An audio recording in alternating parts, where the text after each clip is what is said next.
Welcome to a video on limiting sum. So a limiting sum refers to a geometric series where we have a ratio between -1 and 1. So that means it goes on for an infinite amount but gets smaller. And the number of terms approaches a number that does not actually reach. So for example, if we did 4 plus 2 plus a half plus a quarter, and you kept adding, so then added an eighth, a 16th, etc., you would do that on your calculator and the sum would approach 8. So we would say that the sum to infinity, or the limit as n approaches infinity of the Sn, is equal to 8. So we have a formula for this.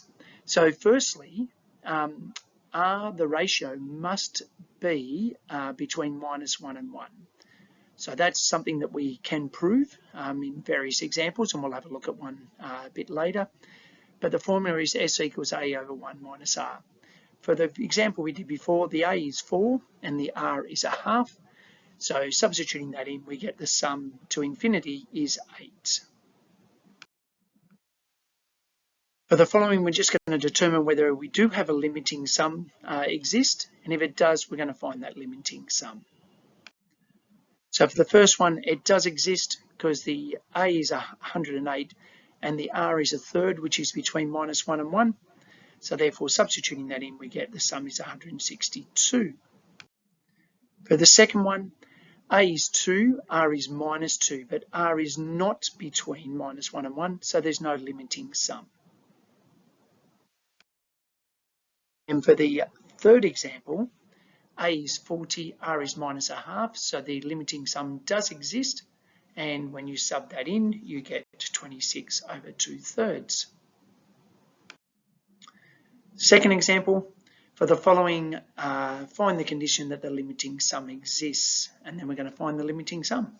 So notice that A is 1, R is x minus 1, because that's what each bracket is multiplied by, or if you divide term 3 by term 2 or term 2 by term 1, you get the ratio. So for the limiting sum to exist, that R must be between -1 and 1.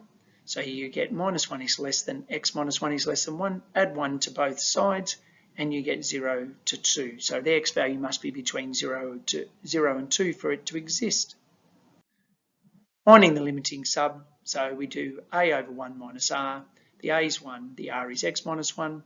The limiting sum is 1 over 2 minus x.